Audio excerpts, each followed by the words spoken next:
areas that can bring the cost of living down. Yes. So are we likely to see any tax relief measures? Because businesses are decrying the high taxation that is that they have encountered over the year, and also the common mwananchi is hopeful that the way you've said it, the cost of unga, the cost of milk will come down. But when you look at the whole budget and you look at the financing, it's a 3.3 trillion shillings budget. It's a big budget, and we need to finance this budget. Yes. Do you think this common man or this businessman will get the tax relief that he requires? I do not want to lie to the viewers that is like the likely scenario, but we pray that it is. And I want to give a very good example with our manufacturers. Like, for example, if I want to talk like a woman leader with a gender lens in terms of budgeting, if you look at what is happening to Keroche, the taxes that were that she's supposed to pay, about 300 million tax or something like that, I think the government should be able to come up with a way of collecting these taxes so that the people who are working in those industries, the environment becomes conducive and they're able to pay their taxes and move on. Because currently, I would imagine that kind of a punitive measure is really affecting the women, and I would say for us as women, we are not happy because that is a punitive measure to women who are already investors in our country, and we expect the coin that is circulating around there is going to bring the cost of the life of the people who are depending on that. They are going to live in a better life, but currently the industry is closed down. There's nobody getting the money. The tax has not been paid. So I would like to urge the taxman to review on how they are collecting this kind of taxes, and that is just an example. There are many other avenues. We have people who are importing and exporting.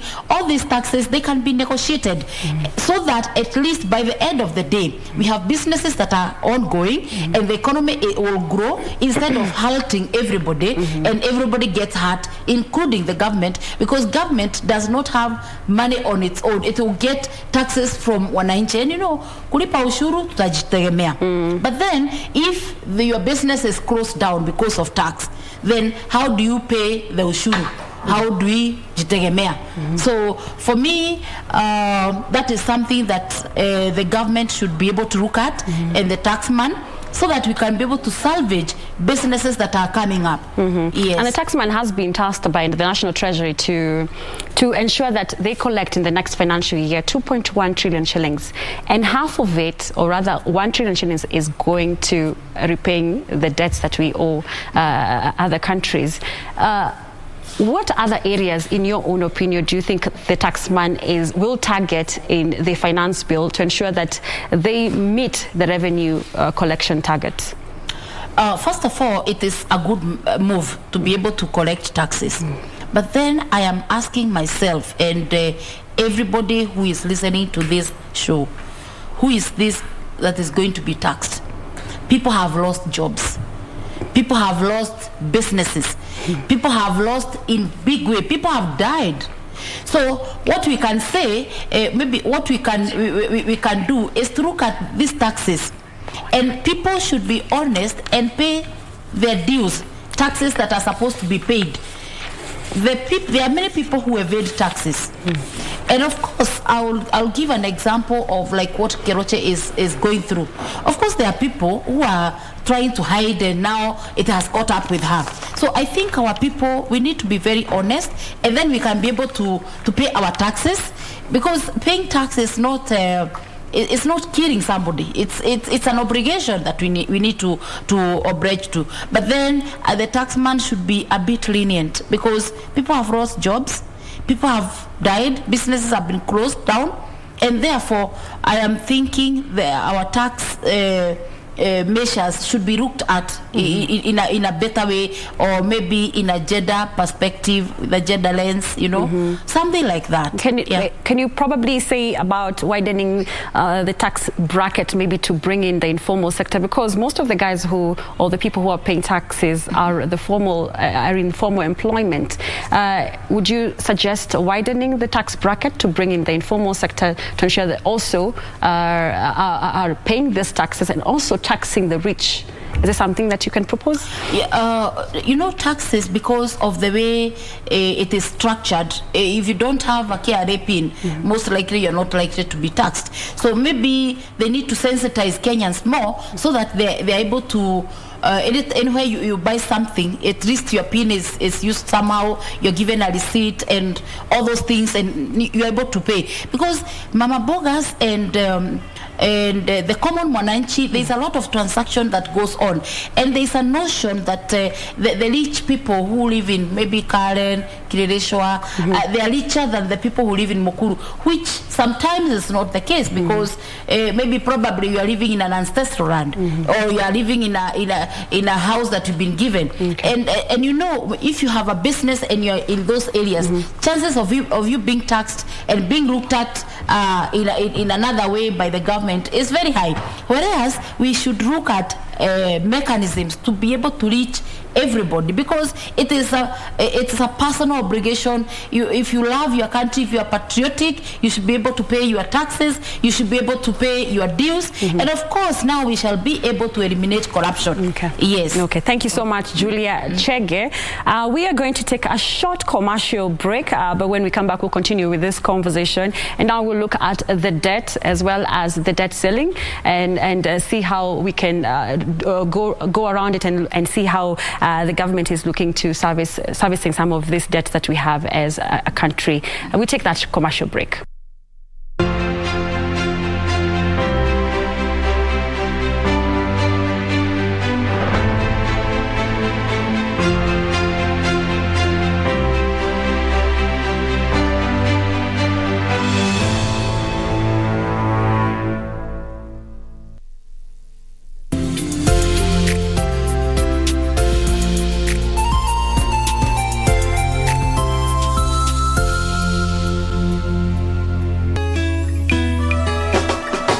Vitimbi Jumatatu hii. Jumuika nasi siku ya Jumatatu ili upate uhondo kamili kwenye vitimbi. Hiyo basi usikose burudani tosha kila siku ya Jumanne hadi Alhamisi saa 1:35 katika tamthilia ya Maza. As part of the government policy to achieve 10% forest cover, conservatory and protection of the ecosystem, Radio Ingo, in conjunction with Kakamega County, Kenya Forest Services and National Environmental Management Authority, NEMA, will participate in tree planting at the Kakamega Forest on 8th of April 2022 and on 9th of April 2022. A church service will be held at St. Paul Muyenga Anglican Church of Kenya in Kakamega. Let's plant trees for a better tomorrow.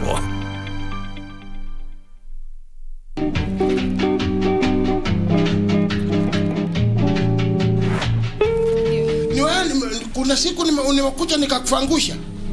Hujaniangusha, lakini niliacha kufangusha. Yes. Kielele ni nini umeleta hapa kwa koti?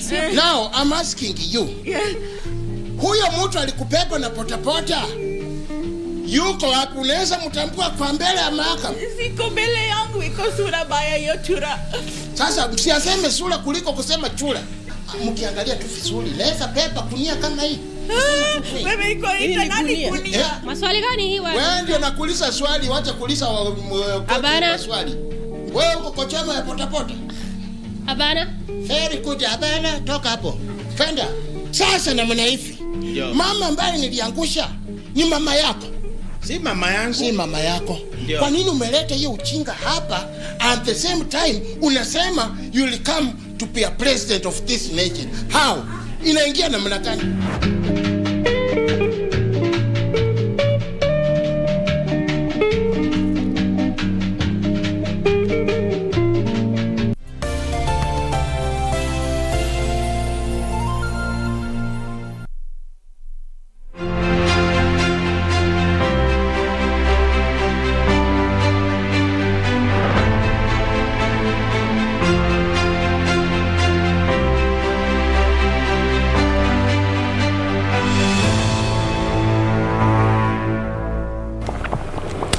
Welcome back. We continue with the coverage of the budget 22-2023, the biggest budget in Kenya's history. And we have been talking about the high cost of living and some of the measures or the tax measures that the government is likely to introduce through the finance bill in this year's budget. And looking at some of the tax relief measures as well that the government might put also as well factor in during this year's budget. But all this will be unraveled at 3 p.m. or later when the CS will be tabling that budget in Parliament for Kenyans to just interrogate it as well as experts out there. And we continue with our conversation this afternoon, and in studio with me, as I had earlier on indicated, is Julia Chege, who is a governance and leadership expert. Continuing from where we left off, we were talking about the tax relief measures now, delving now into debt. We are at 8.2 trillion shillings public debt.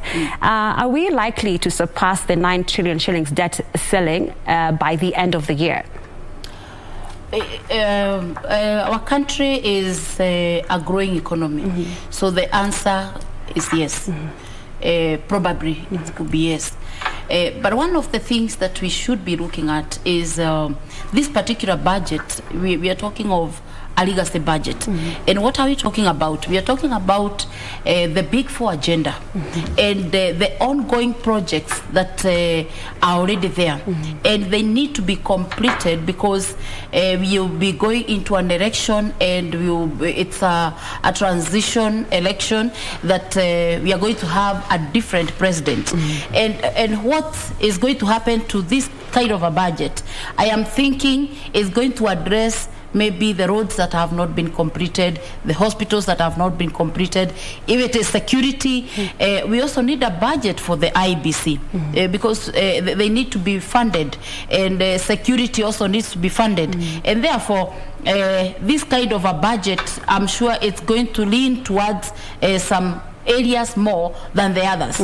But of course, we cannot forget about the high cost of living that is really disturbing or hurting every Kenyan because of like the drought that is already there. We have a drought that is really, people are dying in some parts of this country, and therefore I am thinking there will be some budget towards that, drought and famine. I'm also thinking there will be some budget in terms of a pandemic, in case we have another pandemic, how do we go about it? But the most important thing that the budget needs to address is the issue of corruption.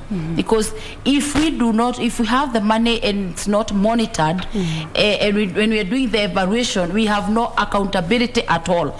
And therefore, that process needs to be followed. If we allocate money for the hospitals, have they been built? If it is the medication, the drugs, have they come to the country? Have they been given to the right people? Or if it's going to be sold to Wananchi. So that process of monitoring and evaluation and accountability is a process that is going to help us, as much as our debt ceiling is going to be going higher than it is right now. The country should not be in a panic mood, because the other day we were 40 million, now we are talking of 50 million people. And therefore our budget, we cannot expect it to be the way it was when we were 40 million or when we were 20 million. So it will go increasing until maybe we will reach the US the way they operate. But what does this mean for a Kenyan? Because if we are talking about this huge debt that we are accumulating over time, do you think it is time for the government to move away from commercial loans and now get into concessional loans? Yeah, refinancing is inevitable. So refinancing of the ongoing projects, so that maybe we can get a longer period and we pay lesser amount of money with lesser interest. That kind of a conversation is something that the government is having, and I'm sure of that because I've been involved in several of those negotiations. I know the government is trying to do that, but at the same time, the common mwananchi should not panic of that, because even the government themselves, the people in government, they live in this country, they have relatives, they have friends, and they are experiencing the same kind of a situation that we are experiencing. But what is really happening with this kind of debt at this particular time? Remember, all the politicians and the leaders, and I'll be contesting for Kagema seat, so I am talking like an insider, and most of them, they have hidden the money. They have not released the money because they want to compete, and some of them, they don't have the money also, because you remember where COVID came. That is 2 years or 3 years we've been in a pandemic. So even the work was not there. There were no contracts to work. The economy was just down, and therefore the common mwananchi should not be panicking in terms of what is happening in terms of the national debt, because that one will be taken care of by refinancing. It will be taken care of by the paying of taxes. It will be taken care of by many other factors. But of course, when we portray to the public like they are affected by that, literally it doesn't. You cannot tell sometimes what is happening. But then the national government is in control. So I would just want to encourage our viewers that the government is in control. The government knows what is happening. And I'm sure the priority for now is making sure we complete the projects, because you can imagine if Uhuru Highway is just left like that, some hospitals left like that, and you don't know the person who is coming next, what will be their priority. Yeah, and as much as we keep saying government is an ongoing concern, we have seen it with our leaders. For example, you find somebody has been elected a member of parliament in a certain area. There were projects that were not complete, and then that person decides that they are not going to complete those projects. They are not going to do anything. They want to undo everything that has been done for over time and do something new, of which is not possible. It is not going to. That's why you find we have stalled projects here and there, and that's why this budget needs to critically address the big four agenda. What is pending? We try and do up to August, where we can be able to reach, because it is not possible to leave those projects hanging, and that's why you find some PSS and CSS didn't resign to go into politics, because they know they need to complete the projects that are already there. Looking at the budget policy statement, you have mentioned some of the areas that this budget should focus on, and when you look at it, most of the funds have gone to infrastructure. Do you think infrastructure is the right way to go when it comes to redirecting all the finances to that sector, leaving out areas like agriculture, which we are an agriculture-led economy? Basically, Carol, I will tell you, it's a perception. It's a perception that infrastructure has been given a lot of money. But I can tell you for sure, it's just the other day the CS talked of reducing the cost of fertilizer. So the government, if we don't have the right infrastructure, then we are not able to grow. So these things, they must go hand in hand. It's like, for example, not paying salaries. I am sure you not come to work tomorrow. So it's a budget that must be met with or without money. So therefore, infrastructure, yes, has been given a lot of money, and some people, that they are complaining about it, but I'm sure in terms of agriculture, the government is focusing on that.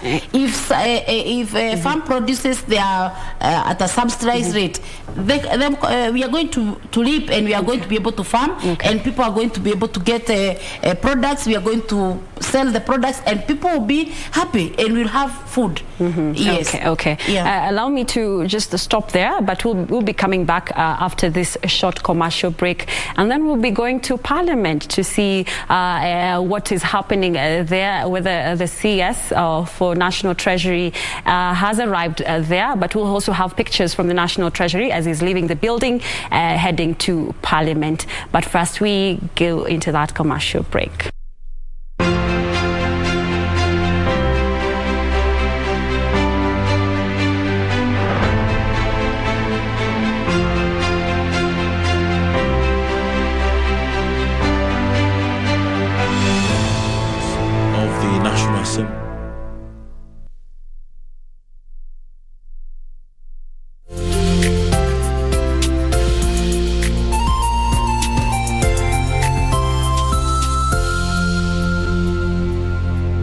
Ili kupata mafuta kupanda kama skiza tune kwenye simu yako, bonyeza *811 397 hash.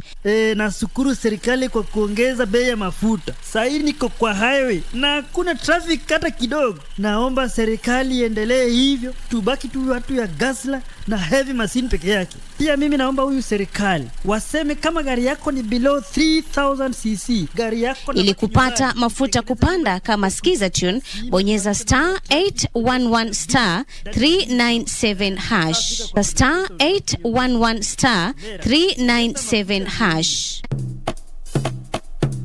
Akili, this is Akili.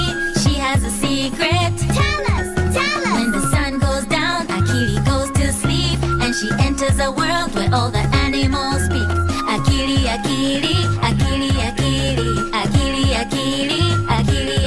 But there is something strange about this magic land. The animals speak English which she doesn't understand, but if you help her out, we know it can be done. Akili can learn English and it will be fun. Akili. Akili.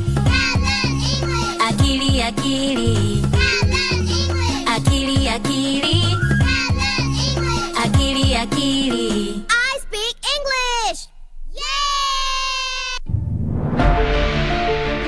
Get ready for the next big thing.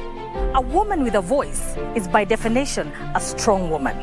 So we need to start bringing out the profession in a woman. When we demonstrate, they will come when we've been tear gassed, not when we want to pass the message. The Dada's Show is back, a show where women get to be themselves and discuss real issues. She cannot allow other women to come on the same space because she's getting different privileges from men. So akiona mwanamke, ako like, this is a competitor.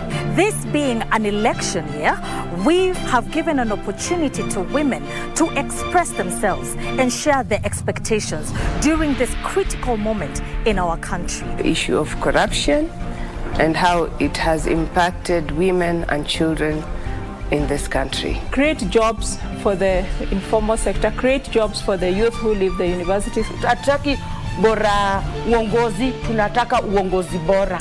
Keep your heels, head and standards high. Keep abreast of the developments live from the National Assembly and the Senate. Now, members of Parliament. The questions. When is the construction expected to commence? The motions. Beg to give notice for the following motion. The debate. Will as many as want to be to say aye. The statements. A statement on an issue of general topical concern. The petitions. Order number 4, petitions. Stay tuned to KBC Channel 1 and Radio Taifa for live proceedings from both houses of Parliament from Tuesday to Thursday. Live, uncensored, unedited. KBC, your national broadcaster.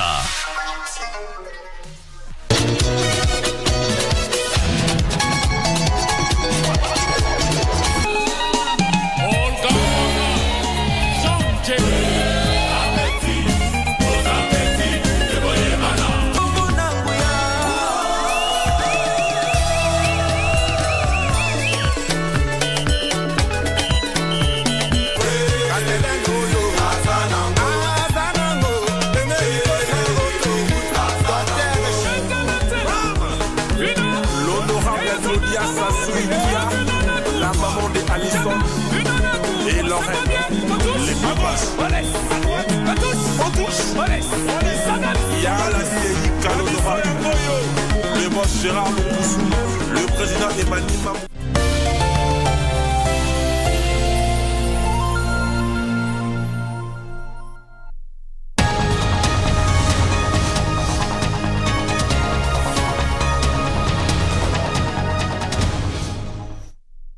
The peace, prosperity, and welfare of our country and of those whose interests we commit into our charge.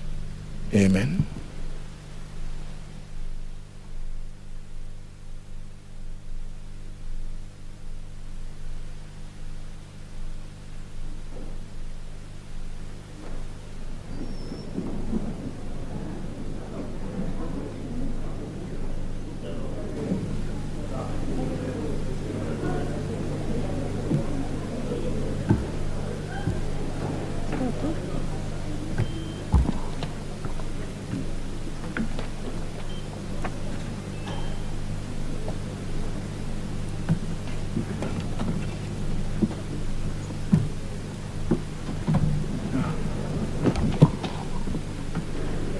Order number 1, administration of oath.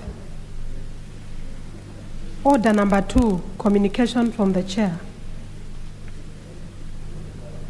Come later. Order number 3, messages. Order number 4, petitions. Order number 5, papers. Leader of the majority.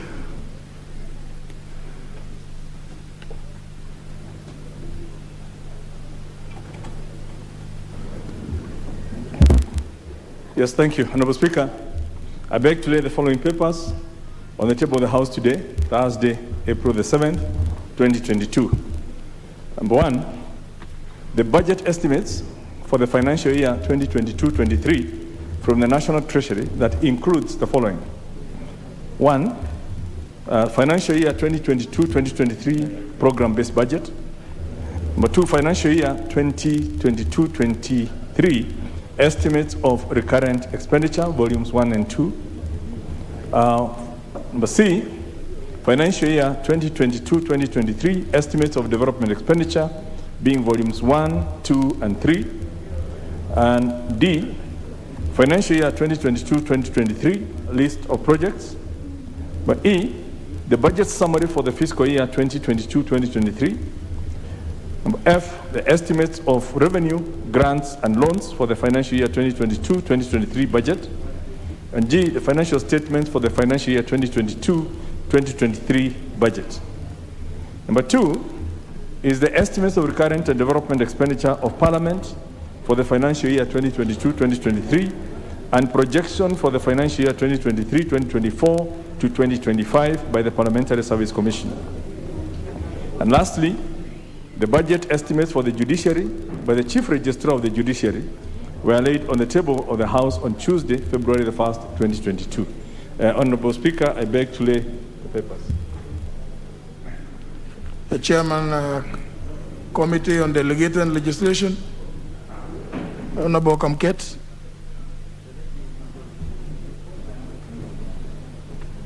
Mr. Speaker, sir, I beg to lay the following paper on the table of the House today, Thursday, April 7, 2022.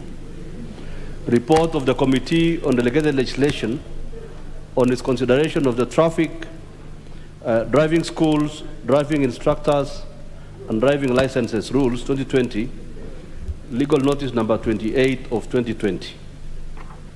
I thank you. Very well. Next order.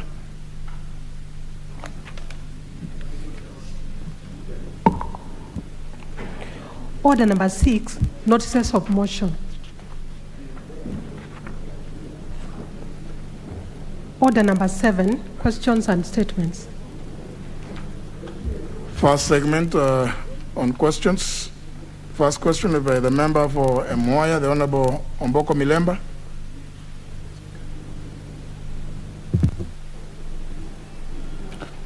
Thank you.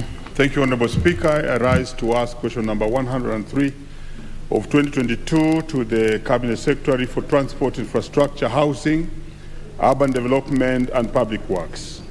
Number 1, what urgent measures has the Ministry put in place to ensure that the Busioya Mungoe Road in Ipali location and the Bukoro Kwa Chief Rabor Road at the Bukoro Railway Crossing and Asikote Muraka Mwichehe Road at Asikote Railway Crossing in the Muhaya constituency are improved to motorable standards, considering that the 3 feeder roads were blocked during the recent renovation and construction of the Kisumu-Buterwe railway line. Number 2, Honorable Speaker, when will the Ministry provide suitable railway crossings at Ebukolo, Ebsioya, and the Asikote areas in the Muhaya constituency to allow free movement of people and goods, considering that major economic activities take place around these areas, and in particular, Luanda Town? And thirdly, Honorable Speaker, could the Cabinet Secretary consider employing local residents, particularly youths from the Busiekwe area in the Muhaya constituency during construction, maintenance, and other works with respect to railway line? Thank you, Honorable Speaker. Question will be replied to before the Departmental Committee on Transport, Public Works and Housing. The next question is by the member for Mwatate, Lama Mwadime. Thank you, Honorable Speaker. I raised to ask question 104 of 2022 to the Cabinet Secretary for Energy. Subsection 1. Could the Cabinet Secretary provide details on the status of electricity connectivity, if any, to public schools, health facilities, households, and other public utilities in Mwatate constituency? Subsection 2. What measures the ministry has put in place to ensure that all public schools, health facilities, households, and other public utilities in Mwatate constituency are connected to the national grid? Thank you, Mr. Speaker.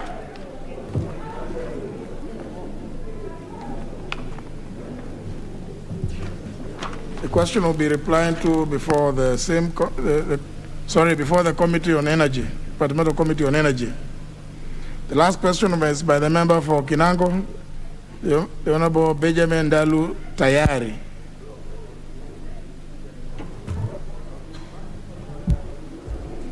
Thank you, Mr. Speaker. I rise to ask question 105 of 2022, directed to the Cabinet Secretary for Interior and Coordination of National Government. Roman 1, could the Cabinet Secretary state and indicate when public participation will be undertaken with regard to boundaries of the newly created Samburu and Kinango sub-counties in Kinango constituency in Kwale County? Roman 2, could the Cabinet Secretary explain why the newly gazetted Samburu sub-county was not designated as a recruitment center in the just concluded 2022 police recruitment exercise? Roman 3, what measures is the ministry taking to ensure that the said administrative unit is adequately staffed, including ensuring that administrators are recruited to facilitate service delivery? I thank you, Mr. Speaker. Well, the next segment is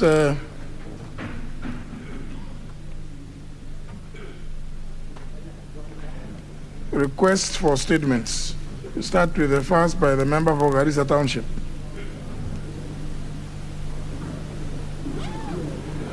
Honorable Speaker, pursuant to the provisions of Standing Order 44-2C, I rise to request for a statement from the chairperson of the Departmental Committee on Finance and National Planning relating to the exercise of delegated authority by the Cabinet Secretary for National Treasury. Honorable Speaker, Section 4 of the Tax Appeal Tribunal Act number 40 of 2013 was amended by this House through the Tax Appeal Tribunal Amendment Act number 7 of 2022, and it came into force on 21st of March 2022 after the President assented to that law. Previously, Mr. Speaker, Section 4 of the Tax Appeal Tribunal Act number 40 of 2013 conferred upon the Cabinet Secretary for National Treasury for all matters relating to finance with authority to appoint members of the tax tribunal. However, Mr. Speaker, following the amendment of Section 4 done by this House, it now provides that the Judicial Service Commission, under the leadership of the Chief Justice of the Republic of Kenya, has the sole responsibility to appoint the members of the Tax Appeals Tribunal. Honorable Speaker, despite the provisions of the law being amended to provide for otherwise, the Cabinet Secretary for the National Treasury, Wan Ukuri Yatani, on the 25th of March 2022 this year, irregularly appointed members to the Tax Appeals Tribunal for a period of 3 years, effective 15th of April 2022, through a Gazette Notice number 3647, published in the Kenya Gazette of 1st of April 2022. Honorable Speaker, It's on this basis that I seek for a statement from the chairperson of the Departmental Committee on Finance and National Planning to inquire into the matter that I have raised herein, and in particular, which powers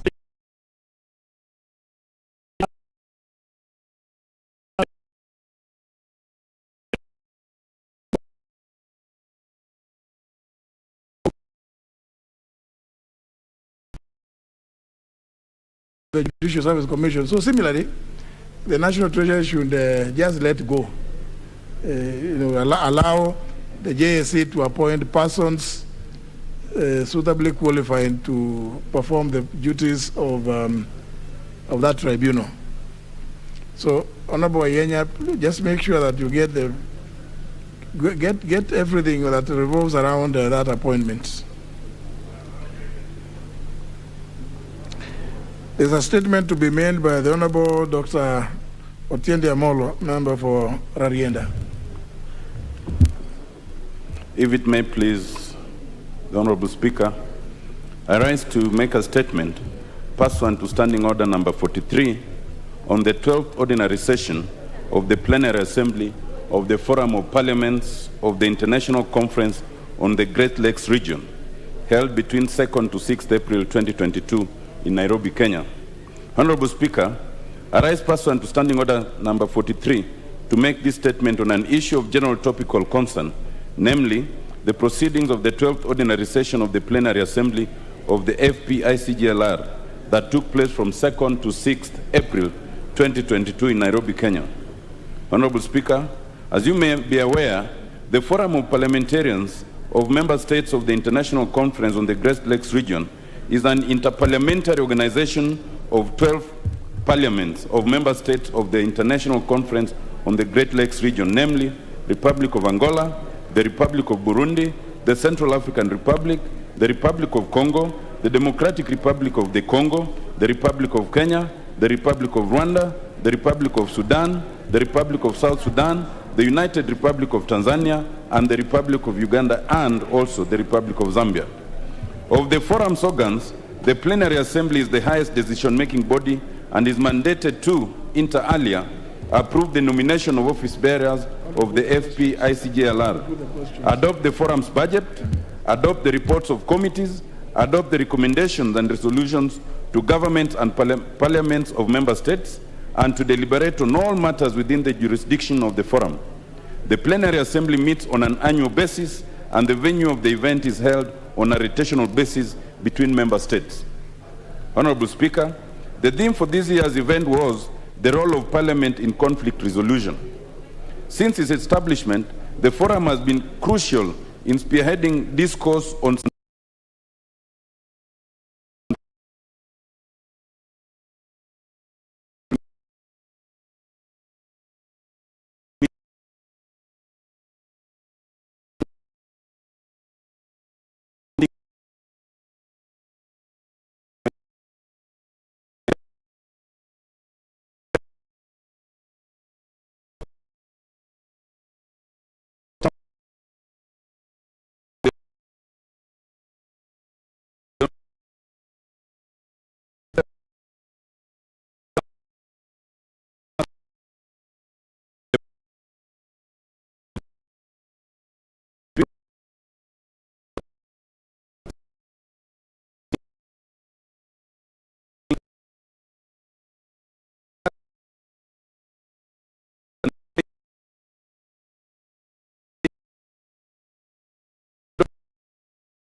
what is shown on the order paper, I will adjust so that it reads not later than 3:15.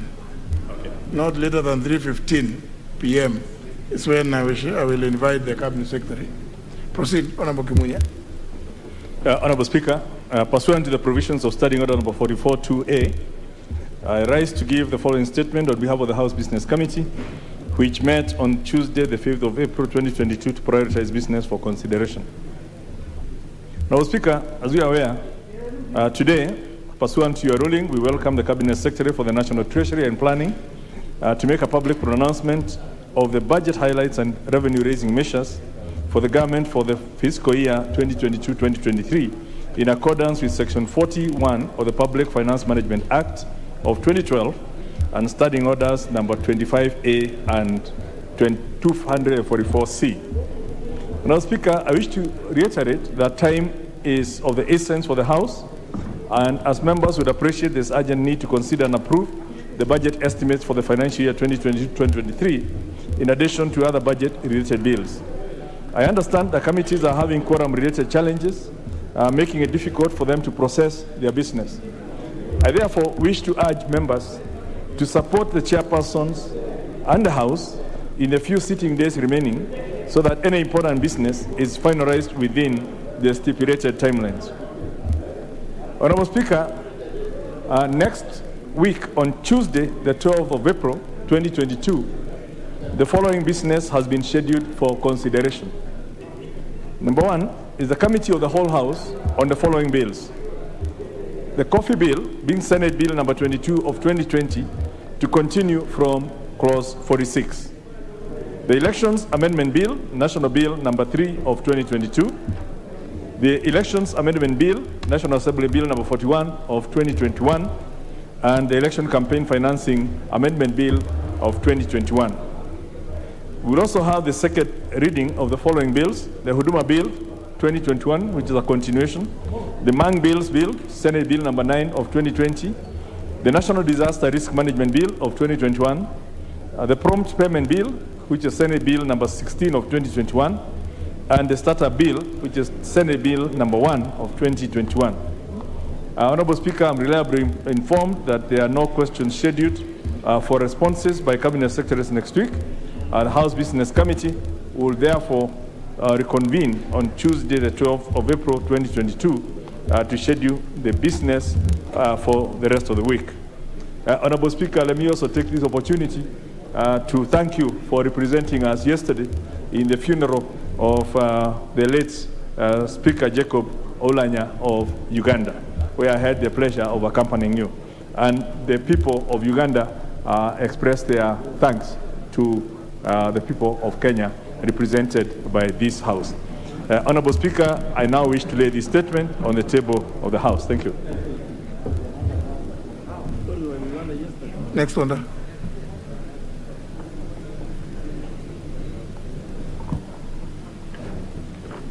Order number 8, the Elections Amendment Bill, National Assembly Bill number 3 of 2022, second reading. Question to be put. Order, members, take your seats. Take your seats. Member for Endebess.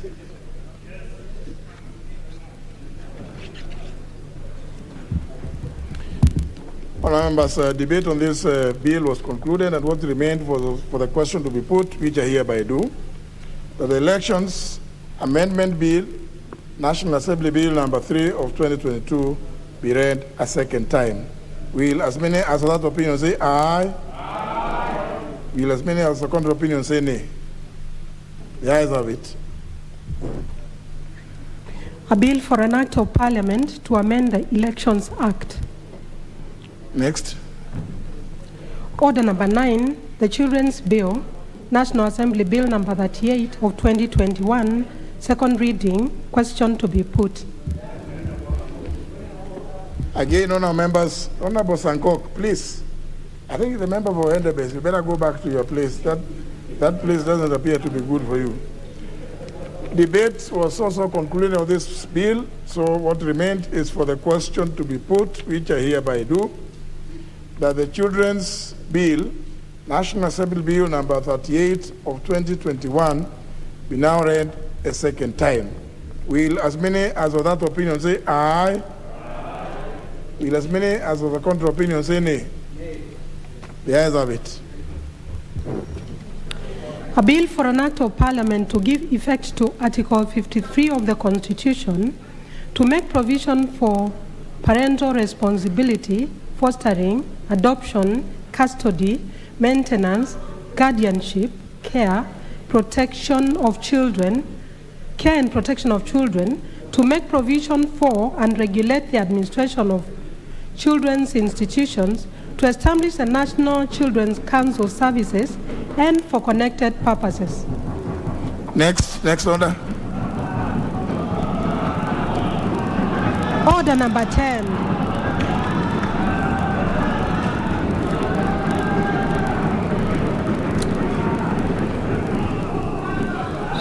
Next order. Order number 10, approval of the mediated version of the county government's additional allocation bill, Senate Bill number 35 of 2021.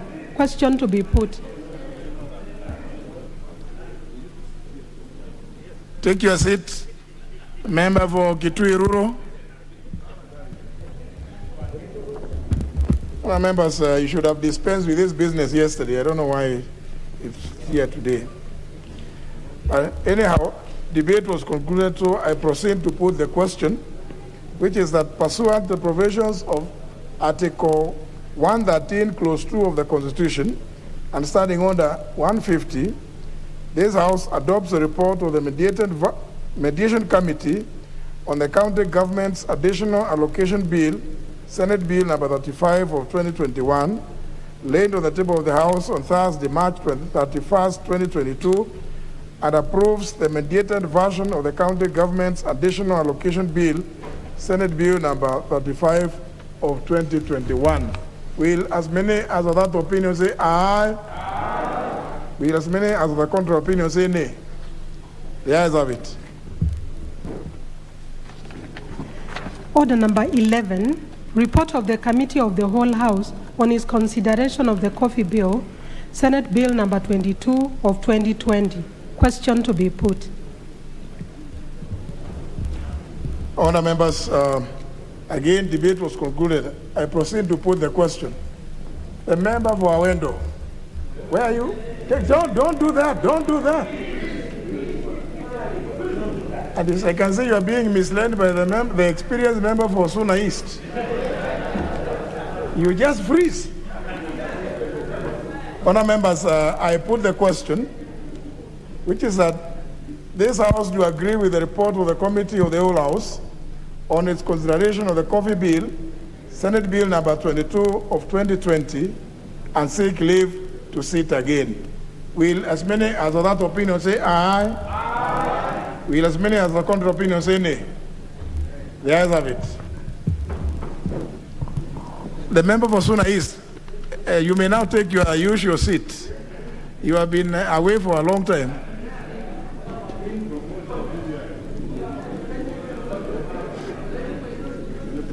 Order number 12, the National Electronic Single Window System Bill, National Assembly Bill number 15 of 2021. Second reading. Question to be put. Now, those ones who are walking very fast, please just be where you are. Remain where you are. Member for Nyeri, please. I know you have stayed for too long already. Let's just finish this business, because honourable members, you completed debate on this bill. Let me put the question, which is that the National Electronic Single Window System Bill, National Assembly Bill number 15 of 2021, be now read a second time. Will as many as of that opinion say aye? Aye. Will as many as the contrary opinion say nay? The ayes have it. A bill for an act of Parliament to provide for the establishment and operationalization of the National Electronic Single Window System in order to facilitate trade, the establishment of the Kenya Trade Network Agency, to provide for the electronic transaction and for connected purposes.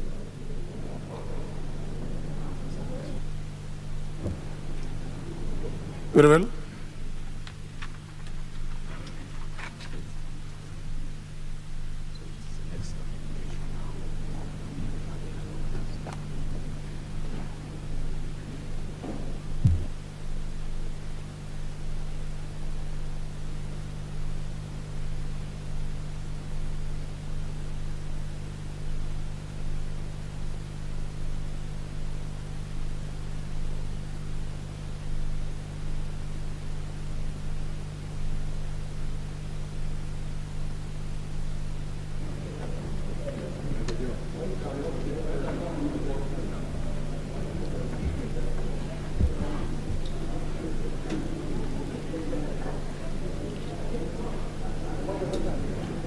Honour members, I did indicate that I was making and amended what is on the order paper to read not later than 3:15 p.m. Majority Whip, please, if you could just take your seat now. Take your seat.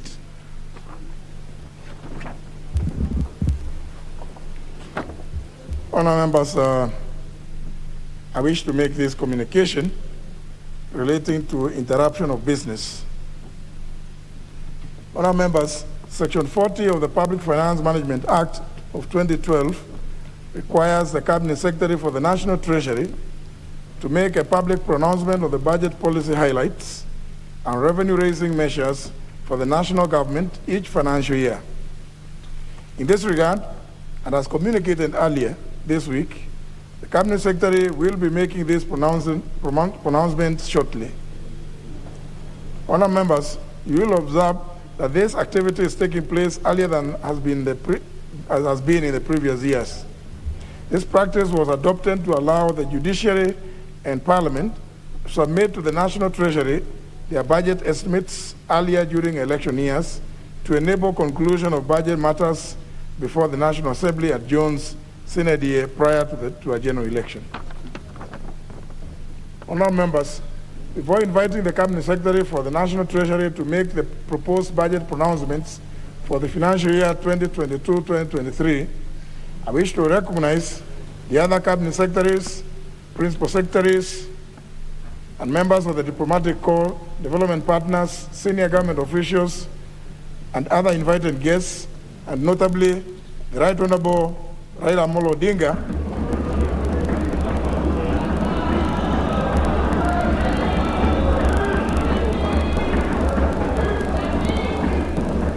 who are seated in the Speaker's row. You are all welcome to the National Assembly.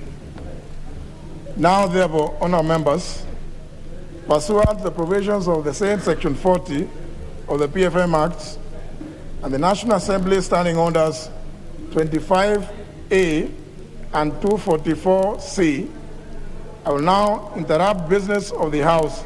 Honourable Joshua Kutuni, it is disorderly to be communicating with a member from the other side of the aisle from your place. More particularly, yes. So, honourable members, let me repeat. Now, therefore, pursuant to the same provisions of Section 40 of the Public Finance Management Act of 2012 and the National Assembly Standing Orders 25A and 244C, I will now interrupt business of the House to allow the Cabinet Secretary for the National Treasury to make a public pronouncement of the budget policy highlights and propose revenue-raising measures for the national government for the financial year 2022-2023 and the medium term. Cabinet Secretary, please proceed to make your pronouncements. You're welcome.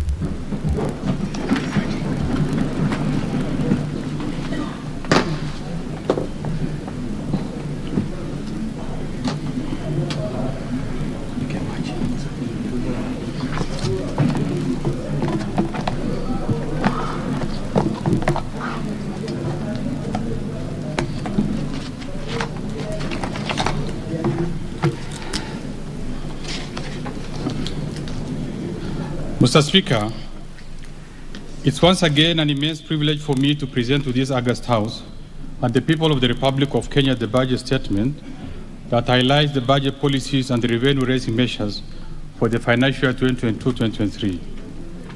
The presentation of this statement is in fulfillment of the requirements of Section 40 of the Public Finance Management Act and the Standing Order Number 241 of the National Assembly. Mr. Speaker, our partner states in the East African community have agreed that Kenya can proceed with the early presentation of the budget statement this month.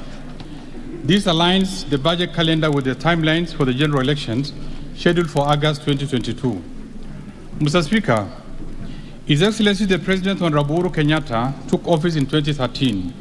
At that time, the country had just completed implementation of the first medium-term plan of the Kenya Vision 2030 and was on the third year of implementation of the 2010 Constitution.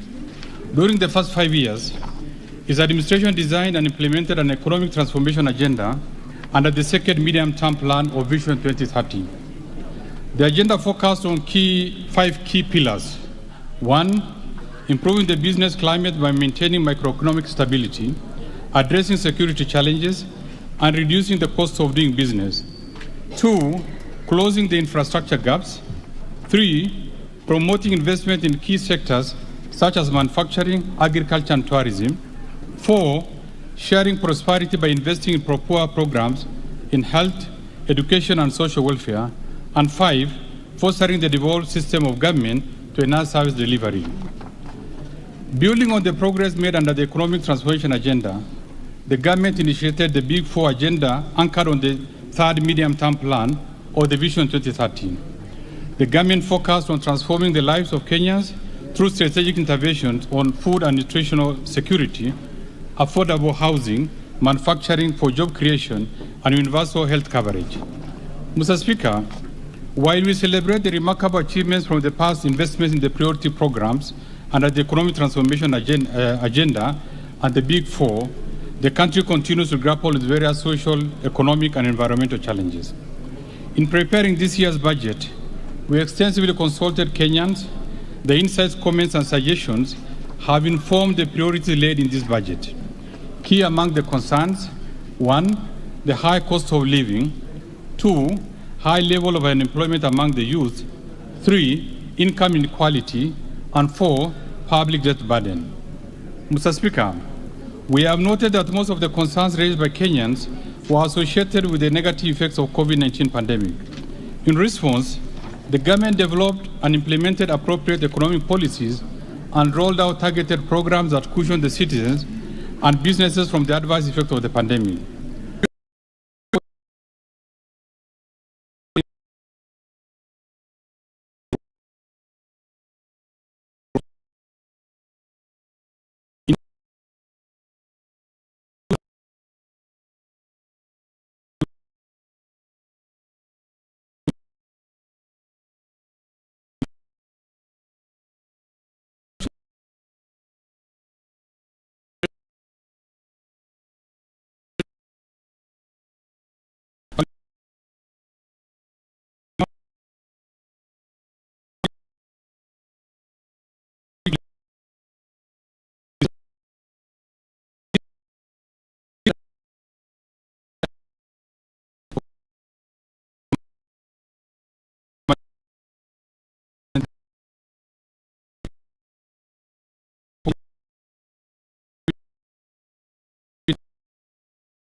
A strong recovery in 2021. Following the easing of the COVID-19 restrictions, reopening of the economy, as well as targeted stimulus intervention by government, the economy registered strong recovery of 9.9% in the third quarter of 2021. Overall, the economy is estimated to have expanded by 7.6% in 2021, a much stronger level from contraction of 0.3% in 2020. In 2022, the economy is projected to stabilize at 6%, supported by recovery in agriculture, industry, and service sectors. Mr. Speaker, to further strengthen this growth outlook, the government will continue to safeguard macroeconomic stability by ensuring inflation remains within the government target range, while interest rate remains stable to support growth in private sector credit. The foreign exchange market is largely expected to remain stable, with foreign exchange reserves providing buffers against shocks in the foreign exchange markets. The current account deficit is projected at 5.9% of GDP in 2022, supported by a rebound in horticulture and tea exports, as well as increased inflows of remittances. Mr. Speaker, the economic outlook may be affected by emerging domestic and external risks. On the domestic front, reemergence of COVID-19 variant and possible adverse weather conditions could reverse the projected economic recovery.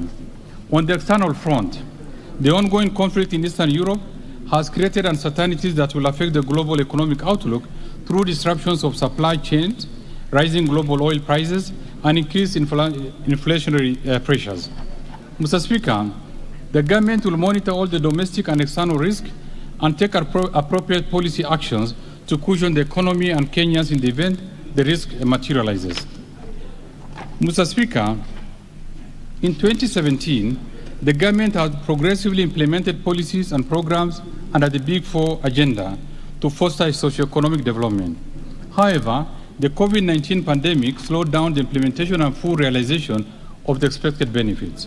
Mr. Speaker, to further accelerate economic recovery and improve livelihoods, the government will continue to implement and expand the economic recovery program in this budget. The program is hinged on a sound macroeconomic policy framework that aims to, 1, enhance security for our citizens and their properties while fostering a secure and conducive business environment. 2, scale up development of critical infrastructure in roads, rail, energy, and water sectors. These will ease movements of people and goods, reduce the cost of doing business, enhance access to social amenities, and promote Kenya's competitiveness. 3, enhance transformation of key economic sectors for broad-based sustainable recovery by promoting agricultural productivity, growth in manufacturing, environmental conservation and water supply, support tourism recovery, and ensure sustainable land use and management. 4, expand access to quality services in health, education, and appropriate social safety nets for the vulnerable population. 5, support the youth, women, and persons living with disabilities through government-funded empowerment program. 6, continue supporting the evolved system of government through active engagements, policy guidance, and timely transfers of shareable revenues. These will indeed strengthen county government systems and enhance quality service delivery. And lastly, sustain implementation of various reforms targeted at enhancing efficiency in the delivery of public services. Mr. Speaker, the implementation of the economic recovery program that's also supported by the International Monetary Fund is fully on track. The IMF program has 4 key objectives. First, scaling up the COVID-19 response by supporting health and other sectors most impacted by the pandemic. Second, reducing debt vulnerabilities by pursuing a revenue-driven fiscal consolidation plan that targets to stabilize debt to GDP ratio and subsequently put it on a downward level. Third, supporting the structural and governance reforms while addressing weaknesses in state-owned enterprises with a view to enhancing efficiency in the management of economic and fiscal affairs. And fourth, implementing specific measures to strengthen the monetary policy framework and support financial stability. Mr. Speaker, alongside the aforementioned, the government has continued with the implementation of various stimulus programs to manage COVID-19 pandemic, support businesses, and general employment in order to minimize the adverse socioeconomic impact of COVID-19 pandemic. Mr. Speaker, in the financial year 2021-2022, the third phase of the economic stimulus program and the implementation targeted, 1, the Kazi Mtaani program to create employment for over 200,000 youth across the country. 2, preparation of the education sector for the transition in the competency-based curriculum by considering new classrooms to accommodate more than 1 million people expected to join junior secondary schools in January 2023.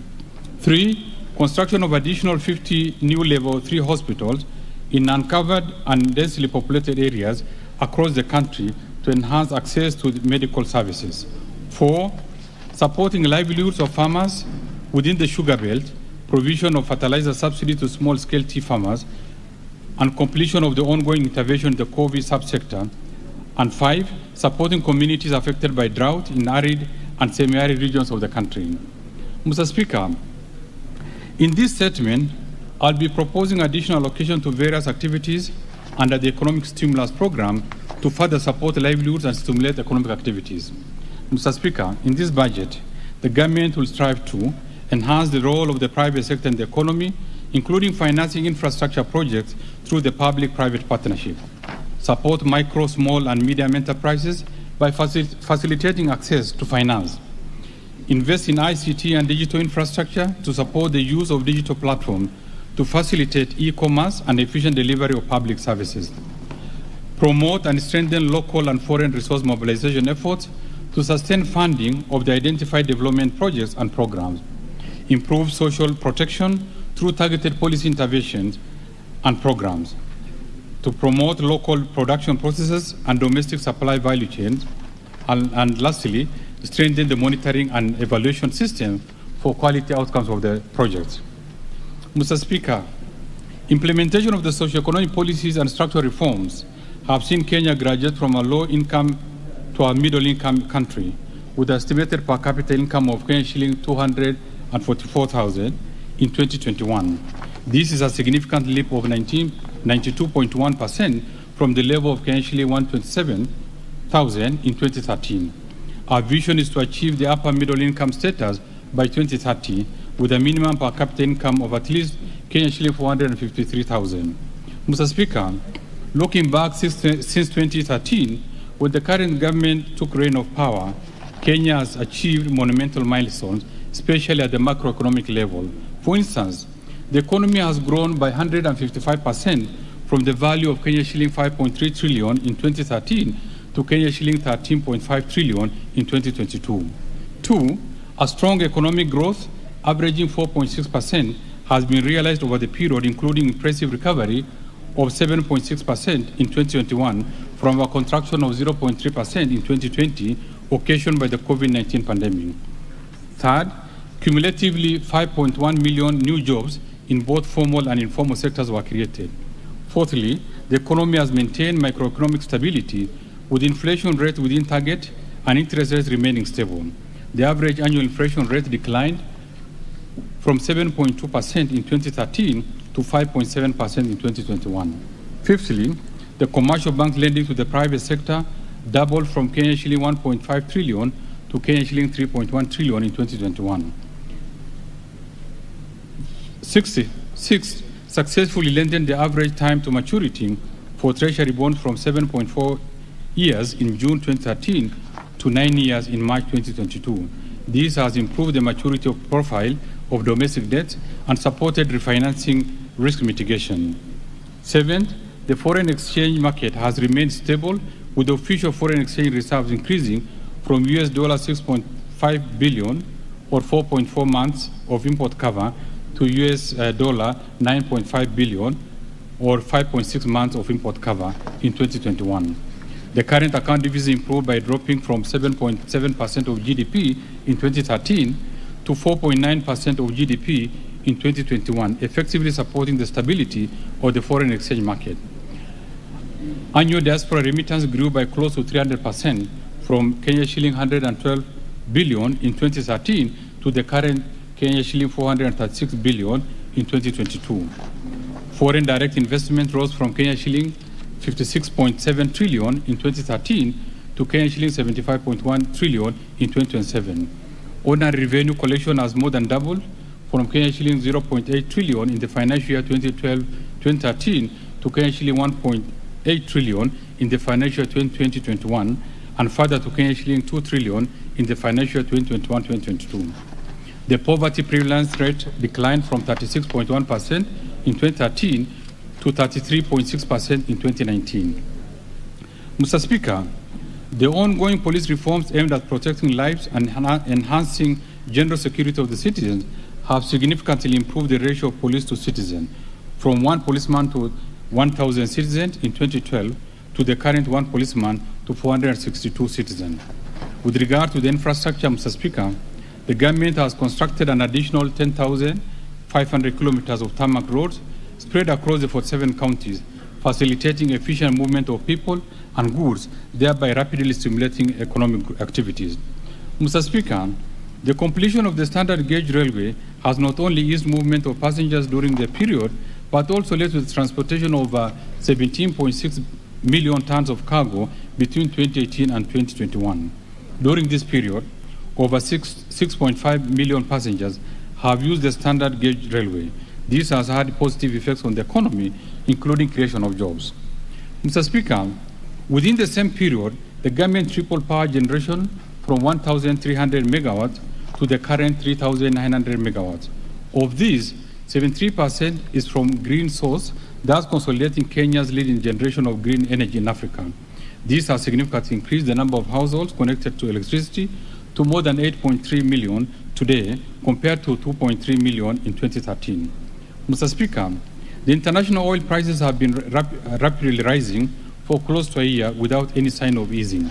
Conscious of the adverse impact of the high oil prices on all sectors of the economy, the government has taken deliberate steps to subsidize palm prices through the Petroleum Development Levy Fund. This action has stabilized palm prices and consequently prices of goods and services. The government remains committed to provide adequate resources to mitigate the rising cost of fuel. Mr. Speaker, in its pursuit to increase productivity while staying on the economic transformation trajectory, the government has sustained the pace of investment in all sectors. The agricultural sector remains the largest contributor to our GDP and priority under the Big Four agenda on food and nutrition security. The government has continued to support large-scale production of staple food, expanded irrigation schemes, increased access to agricultural inputs, and supported smallholder farmers to sustainably produce and market various commodities. In addition, the government introduced the warehouse receipt system to reduce post-harvest losses. Mr. Speaker, the price of fertilizer has more than doubled in the last 1 year and is still rising. To safeguard food security in the country, the government has allocated Kenya shilling 3 billion to subsidize farmers during the current planting season. We propose to allocate a further Kenya shilling 2.7 billion in the financial 2022-2023 to cushion the farmers while sustaining food production. Mr. Speaker, to strengthen land and property ownership, the government has issued over 5.3 million title deeds over the last 8 years. The government has also fully digitized land records in Nairobi Registry under the National Land Information Management System, referred to Ardhi Sasa program, to improve accessibility of land records and lowering the cost of land transaction. Mr. Speaker, Kenya's emergent oceans and blue economy will remain a key growth engine for the country. In the last 5 years, the country has heavily invested in measures to expand marine fisheries, grow marine transport and logistics, and establishing Kenya as a source of quality and cost-effective labor. These measures have resulted in the opening of the Lamu port, reopening of the port of Kisumu, establishment of the nascent shipyards at the port of Mombasa and Kisumu, revival of the Kenya National Shipping Line, construction of an ultra-modern tuna fish hub at Liwatoni in Mombasa, among others. Mr. Speaker, with the proposed interventions, the sector is on course to be among the top 5 key contributors to the Kenyan economy and a game-changer in enhancement of the socio-economic fortune of the Kenyans living next to our marine resources. Mr. Speaker, prior to the COVID-19 pandemic, the government strategy to revive tourism sector has yielded positive results. The earnings from the sector had increased by 74% from Kenya shilling 94 billion in 2013 to Kenya shilling 163.6 billion in 2019. Tourist arrivals had also increased from 1.5 million to 2 million during the same period. In 2020, these numbers significantly declined due to the adverse effects of COVID-19 pandemic. Mr. Speaker, in the health sector, hospital bed capacity increased from 56,069 in 2013 to 82,291 in 2020. This increase attributed to over 1,912 new hospitals constructed across the country by the National County Government. Further, the introduction of free maternal health care program, dubbed Linda Mama, initiated in 2016, has led to the decline of maternal mortality rate by 26%. This program, alongside the Beyond Zero campaign led by the First Lady, has significantly contributed to the improvement of maternal health care in the country.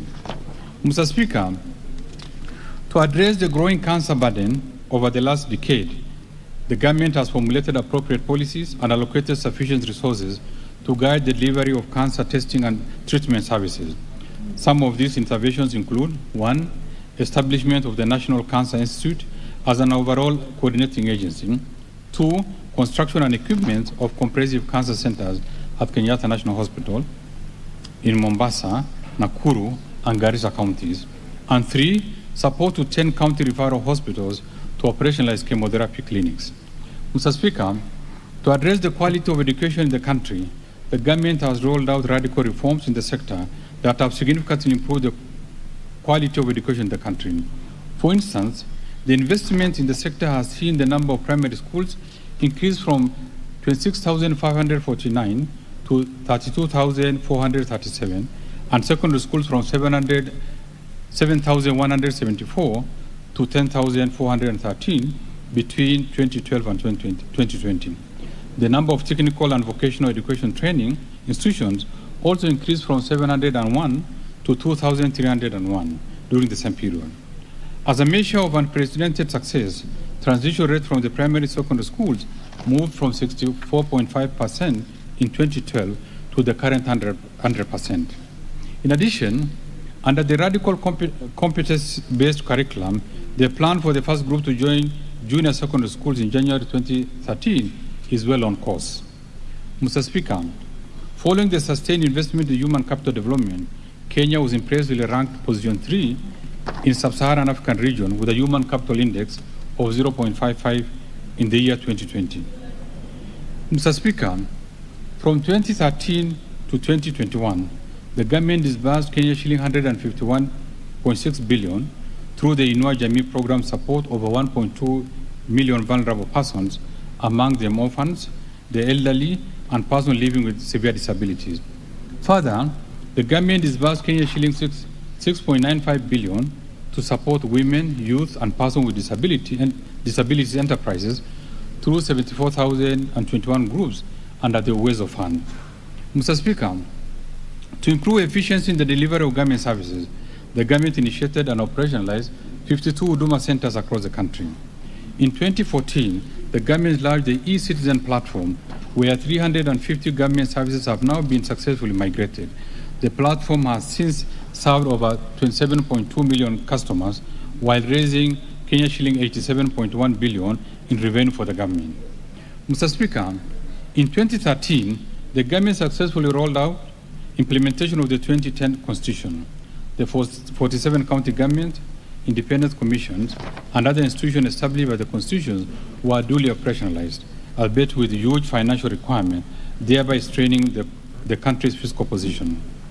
Mr. Speaker, to build on the milestones achieved so far, we'll be implementing the following policy, legal, and institutional reforms to improve the business environment, increase efficiency in public service delivery, and strengthen transparency and accountability in public finance management. Mr. Speaker, the government has continued to implement various reforms in procurement to improve efficiency and transparency, enhance good governance, and promote savings in the procurement process. Among the reforms is the procurement of an end-to-end e-government procurement system, whose pilot phase will commence in July 2022, with a target date for full rollout to all ministries, departments, and agencies in January 2023. Mr. Speaker, on framework contracting, we have submitted to this House for enactment the Public Procurement and Asset Disposal Bill 2021. This bill provides for multiple awards where several bidders can be awarded the same contract. Once enacted, it will hasten the delivery of services to citizenry and support local firms, particularly in specialized areas like pharmaceuticals, supply of foodstuffs, and commodity markets. Mr. Speaker, further, we have put together a framework that harmonizes the qualification for supply chain management personnel that clarifies competencies for the various cadres in the supply chain management function. In this respect, I direct all procuring entities to adhere to the requirement of this framework. Mr. Speaker, The government commitment to empowering SMEs owned by women, youth, and persons with disabilities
finance company continues to play a leading role in the delivery of affordable housing in Kenya.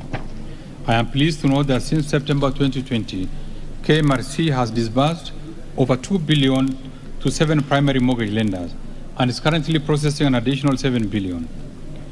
To provide a sustainable source of funding and to complement the existing credit lines, the company whose bond was recently listed at the Nairobi Security Exchange successfully issued its first corporate bond of Kenya shilling 1.4 billion under the medium-term note program of Kenya shilling 10.5 billion. Mr. Speaker, since the launch of the Credit Guarantee Scheme in December 2020, total loans extended to micro, small, and medium enterprises under this scheme had surpassed Kenya shilling 2.2 billion by December 2021. This has expanded access to affordable credit to micro, small, and medium enterprises to 45 counties across 11 different sectors of the economy. To enhance coverage of the scheme, additional participating financial intermediaries will be brought on board.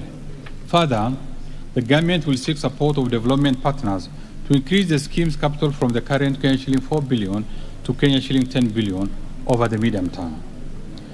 Mr. Speaker, to deepen capital markets, the government is undertaking a review of the legal and regulatory framework to address emerging issues in the capital market space.